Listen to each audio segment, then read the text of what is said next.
Alam po ninyo,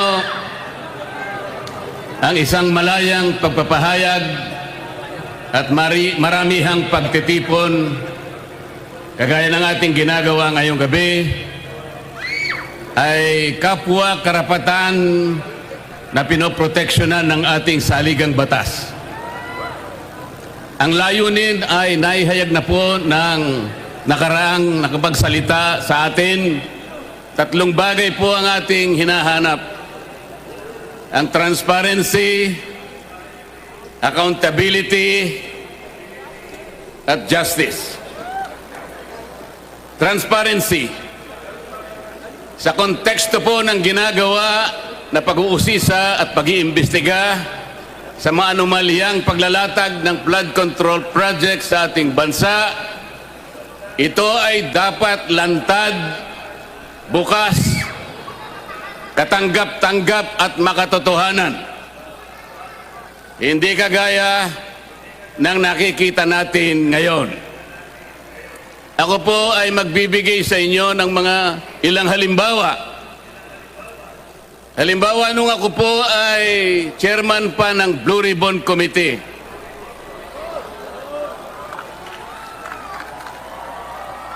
ipinasya ko po na gamitin natin yung batas na nauukol sa Witness Protection Program dahil po napakahirap talagang magturo, maglantad, tumukoy, lalong-lalo na yung mga mastermind ng kawalang hiyaang ito.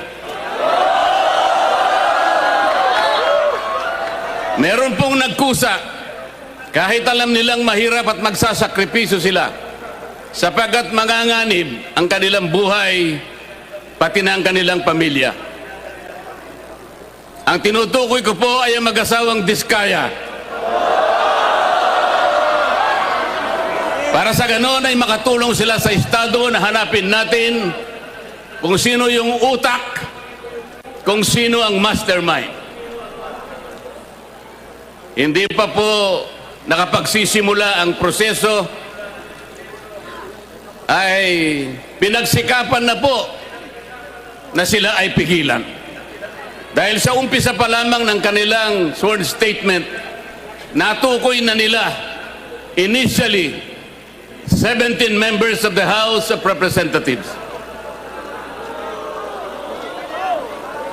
Kaagad sinabi na noon ay Secretary ng Department of Justice, Boying Remulla, na bago maproseso ang aplikasyon ng mga Diskaya upang baka sakaling sila ay maging testigo ng Estado, kailangan muna silang magsoli ng inaakala niyang nakulimbat nila. Ang sabi ko po sa kanya, hindi naman po pwedeng sa aplikasyon pa lang, sa pagpoproseso pa lang, ay bibigyan mo na sila ng isang requirement na kailanman ay hindi nakasulat sa ilalim ng batas. Ngunit, pinilit po niya. Ang sabi ko pa sa kanya, ang korte lamang ang magsasabi kung magkano ang isusuli ng isang tao pagkatapos ng paglilitis. Sapagkat ang korte rin naman ang magtatakda kung yung nag-a-apply sa Witness Protection Program ay a-approve ng korte. Ang mag-a-approve po ay korte, hindi po ang Department of Justice. Ngunit dahil ayaw po nila, natatakot sila na baka sakaling magsalita pa ang mga Diskaya, hanggang ngayon ay hindi nila pinapayagang ang proseso para sila ay makapag-apply. Isa ito sa paraan para sa ganon ay hindi matupad ang transparency. Mamaya po ipaliliwanag ko pa lalo ang bahagi na yan. Ang isa pa po na testigo na inaakala ko na pinakatotoo, the most credible witness ever produced by the Blue Ribbon Committee, Orly Gutesa.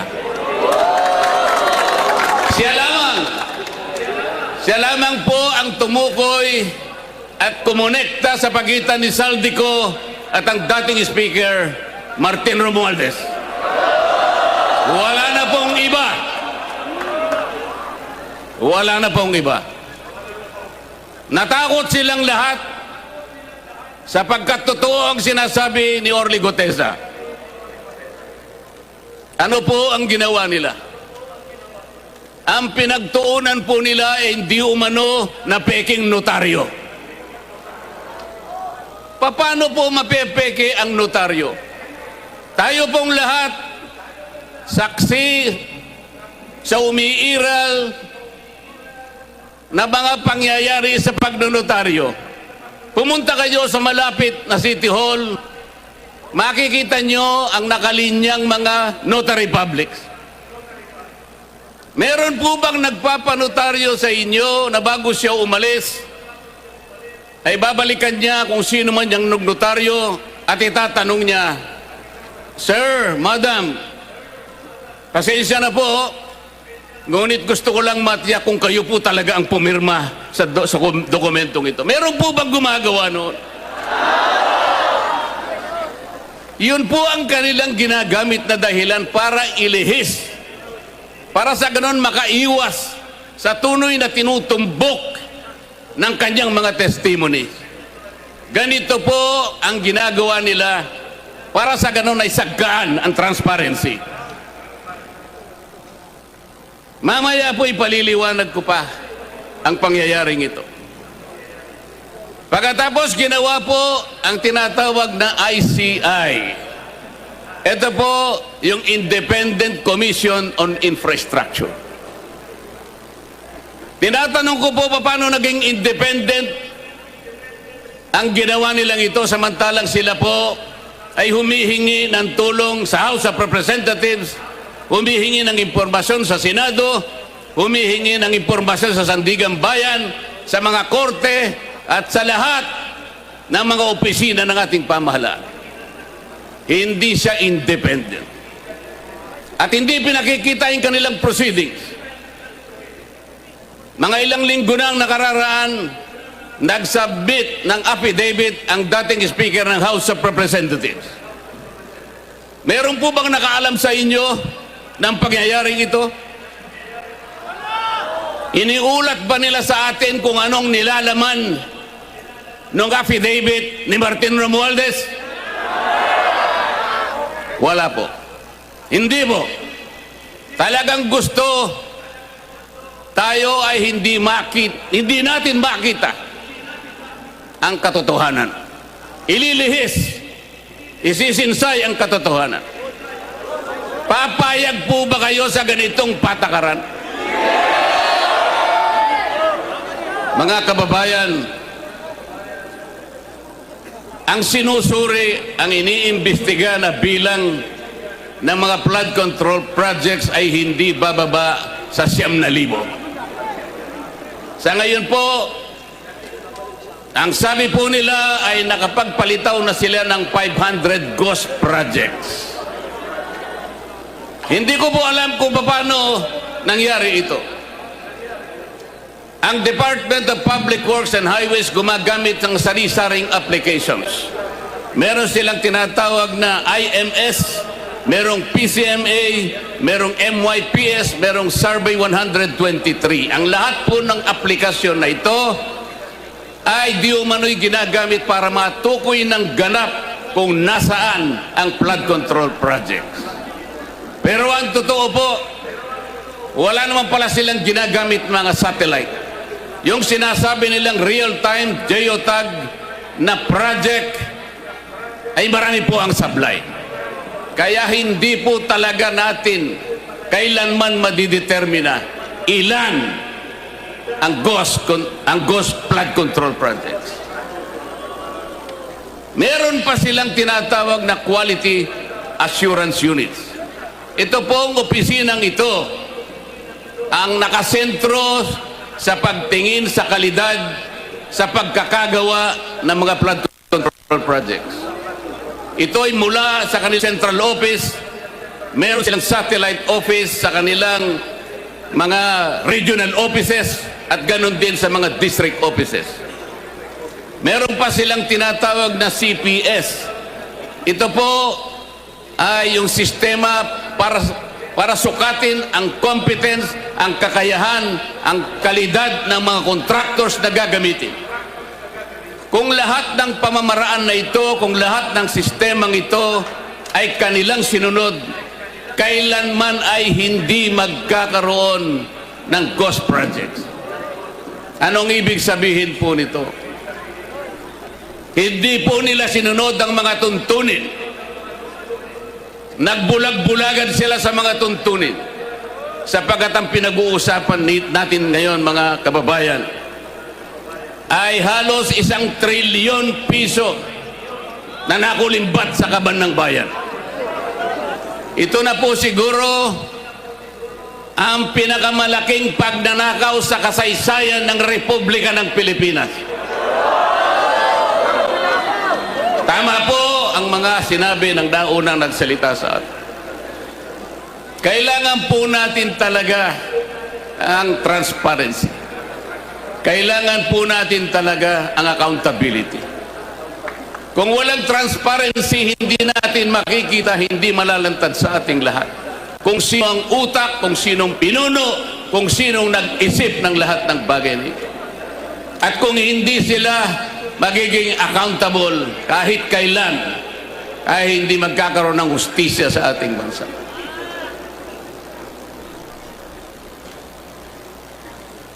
Ang graft and corruption po sa ating bansa, sa pag-iestima ng ilang nag-aral, ito po ay nagre-represent ng halos 30% sa ating national budget. Kung ang ating national budget ay mahigit na 6 na trilyong piso, kayo na po ang kumuwenta kung ilan ang nawawala sa kaban ng bayan. Sa DPWH lamang po, sa budget lamang po ng isang ahensyang ito, 1 trilyon po ang nadadagdag. Ito'y nakita po namin sa initial findings namin nung ako pa po ang chairman ng Blue Ribbon Committee. Dinadagdagan nila kung ano yung ceiling na binigay ng Department of Budget and Management. Meron silang tinatawag na allocables, meron silang tinatawag na leadership, meron silang tinatawag na unprogrammed funds, at meron pang dagdag pagkatapos na magkaroon ng bicameral conference. Kapag tinotal natin ang lahat ng ito, hindi bababa sa 1 trilyong piso, katumbas ng 15% ng ating national budget. Ganyan po kalawak, ganyan katalamak, ganyan ang magnitude ng nakawan sa kaban ng bayan. Mga kababayan, papayagan po ba natin ito? Papayagan po ba natin ito?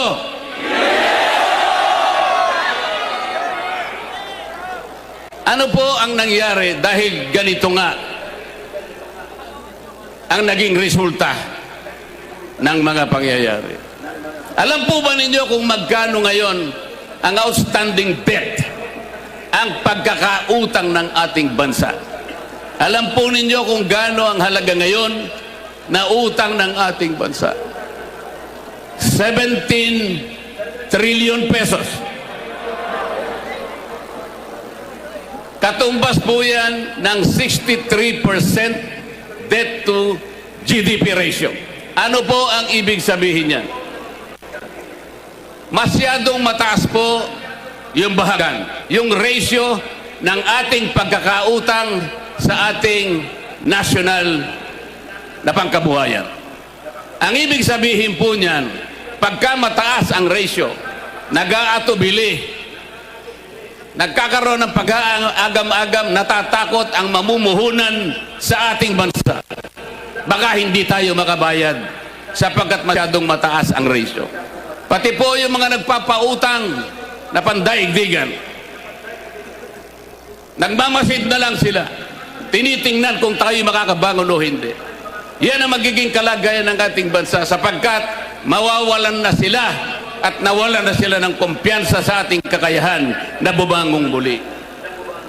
Ang ibig pang sabihin yan, kung 63% ang ratio ng ating pagkakautang sa ating pangkalahatang kabuhayan, 63% ng ating kabuhayan ay nakalaan lamang sa pagbabayad ng ating utang. Ilan po ang matitira? 37% na lang ang gagamitin na panustos sa pangangailangan ng bawat isang mamamayan. Papayagan po ba natin ito? Alam po ninyo, mga kababayan, hindi lamang po tayo nakakakita nito. Ang mga kapitan ng mga industriya sa ating bansa, ang Philippine Chamber of Commerce and Industry, ang Federation of Philippine Industries, Management Association of the Philippines, European Chamber of Commerce of the Philippines, mga kinikilalang organisasyon ng pangangalakal at pagninegosyo sa ating bansa. Sila man ay natatakot, sila man ay nangangamba, nag-aatubili kung mamumuhunan pa. Ito ngayon ang kinasadlakan ng ating bansa. Yung pong namumuhunan na nanggagaling sa iba't ibang bansa o ang tinatawag nilang foreign direct investments, ito po ay napakamabisang asset na nagagamit natin para palakihin, para pasiglahin ang ating ekonomiya. Alam po ba ninyo kung anong nangyari? 40% ng dumarating na investment sa ating bansa ay bumagsak. 40% na mahigit po. Ang sabi pa nila, at nabanggit na po kanina, ang ating stock market is the worst performing stock market in this region. Ang ating pera, ang ating piso na ngayon ay halos 60 pesos per $1. It is the worst performing currency in the region. Ang nangyari dyan at naging resulta po, kaya naging mababa pati productivity ng ating agriculture. Pati po, ang ating turismo ay naging matamlay. Pati ang ating kalakalan ay naging matamlay. Ito lamang ang nagiging bunga ng korupsyon sapagkat ayaw nilang ilantad at gusto nila ay makaiwas sila sa pananagutan. Ito pa po ang isang problema. Magkano po ang itinakda na budget para sa isang taon? Alam po ba ninyo, mga kababayan, kung magkano? 6.7 trillion pesos. Yan po ang magiging budget natin sa susunod na taon. Magkano naman po ang kikitain natin o tinatawag na projected revenue sa isang taon? 5 trillion daw po. Sa makatwid, mas malaki po ang ating gagastusin kesa ating kikitain. Magkaka-deficit po tayo ng 1.7 trillion pesos na uutangin na naman natin sa susunod na taon. Ano po ang ibig sabihin nito? Yung 1.7 trillion na uutangin natin, mangangahulugan na tayo po ay mangungutang ng 142 billion bawat buwan. 4.7 billion bawat araw. O katumbas ng 197 million bawat oras. Hindi po ba kayo kinikilabutan, mga kababayan? Papayagan pa ba natin ito, mga kababayan? Hindi ba dapat ilantad lahat kung sino ang gumawa ng kawalang hiyaan na ito? Alam po ba ninyo kung ano sinasabi ng saligang batas? Tungkol sa bahaging ito na ating pinag-uusapan ng gabi. Yung graft and corruption. Yung paglilingkod sa ating pamahalaan. Article 2, Section 27 of the Philippine Constitution. The state shall maintain honesty and integrity in the public service and take positive and effective measures against graft and corruption. Dapat panatilihin ng Estado ang isang tapat at may integridad na pagsisilbi sa ating bayan. At kailangan maggawa ng positibo at epektigong pamamaraan upang labanan ng katiwalian at korupsyon. Yan po, yan ang sinasabi ng ating saligang batas. Pero ano po ang ginawa nila? Para lang mapagtakpan ang mga nagkasala, para makaiwas sa accountability, para hindi ilantad, para ganon ay mawala ang transparency. Ano po ang ginawa ng dating Secretary of the Department of Justice, ngayon po ay Ombudsman, Boying Remulla, nung tinanong siya sa Kongreso na paminsan-minsan ay kailangan nating baluktutin ang batas para sumaya ang tao. Tinanong siya kung totoo at tama ang sinabi. Ang sagot niya, yes sir. Siya po ang Secretary of the Department of Justice na ngayon ay Ombudsman. Yung kanyang Prosecutor General, kamakailan lang ay dumalo sa aming pagtitipon sa Blue Ribbon Committee. Doon ay pinilit na naman nila na yung restitution, yung pagsusoli muna ay kailangan gawin ng sino man na gustong mag-apply sa ilalim ng Witness Protection Program. Isipin po ninyo, kahit wala sa tuntunin, kahit hindi requirement ng batas, ipipilit nila, mabaluktot lang ang batas. Kayo po ba, kapag pumunta kayo sa isang restaurant, ang unang pupuntahan, o ang unang pupunta sa inyo ay yung waiter, ibibigay yung menu. Doon ay makakapamili kayo kung anong gusto ninyong kainin. Halimbawa po, ay pinili ninyo na iluto para sa inyo ay paksiw. Paksiw na bangus, halimbawa. Pagkatapos na maibigay nyo sa kanya ang inyong kagustuhan, bigla niya kayong binulungan. Sir, madam, bago ko po iluto ang inyong hiniling na paksiw, ay kinakailangang pumayag kayo na yun ay lalagyan ko ng toyo. Papayag ba kayo? Eh, ang hiniling ninyo paksiw eh.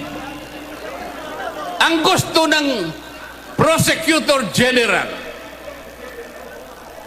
kahit wala sa batas, ilalagay niya bilang isang requirement para lamang hindi mag-qualify yung tao na gustong tulungan ng gobyerno para usigin kung sino ay nagkasala. Yun po ba'y transparent? Transparent po ba yun? Pa-English pa siya. Akala niya siguro hindi nyo naiintindihan yung English niya kahit convoluted ang kanyang paliwanag. Ang totoo niya, mas marami pa sa inyo mas marunong mag-English kaysa sa kanya.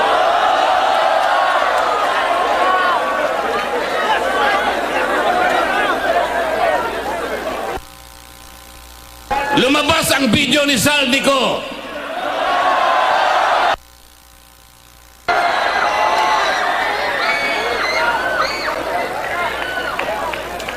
Ano sabi? Ano sabi nila? AI yan.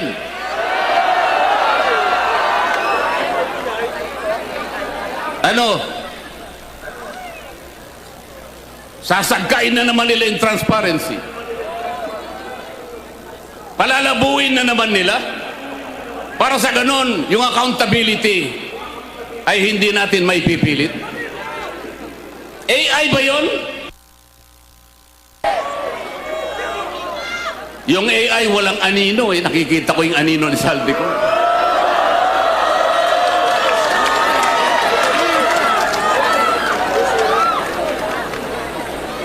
Ngayong kahapon,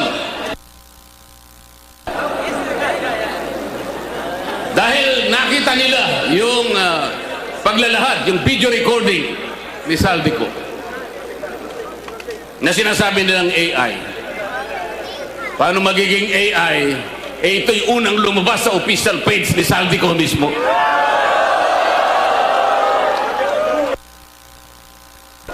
Nagpalabas ng statement ang ombudsman. Ano sabi nila? Kahapon lang ito. O para bago namin tanggapin yan, kinakailangan na umuwi ka rito at paberipika mo yan. Siguro panotaryo mo yan, gawin mong official yan. Lahat na po ng requirements ngayon ay kanilang hinihiling. Nakalimutan nila sa mismong charter ng ombudsman, yung mismong batas na gumawa sa opisina ng ombudsman. Pwede kang maghain ng complaint sa anumang kaparaanan at anumang forma. Kahit anonymous tatanggapin.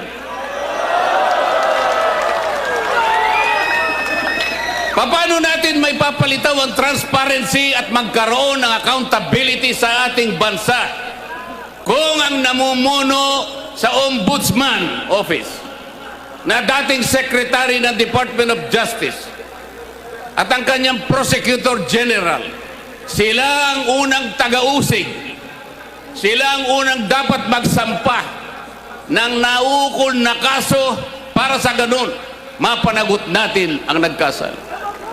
Sila pa ang nangunguna para pagtakpan lahat ito. Papayagan po ba natin yan? Hindi ba iniinsulto nila tayo niyan? Papayag ba kayong mainsulto? Yung pangungutang po, walang problema yan. Tayo po, sa maraming pagkakataon, nangungutang din tayo. Ang pinag-uusapan ay yung paggamit mo sa utang. Yung marunong gumamit, magninegosyo siya, kumita siya ng sapat, nabayaran niya yung utang niya, nakapag-ipon pa siya ng konti para sa kanyang pamilya. Ganon dapat. Eh mangungutang tayo para kulimbatin. Mangungutang ka, hindi para sa ikalalaki, ikasisigla ng ekonomiya. Ang utang ay nanakawin pa. Anong mangyayari sa ating bansa?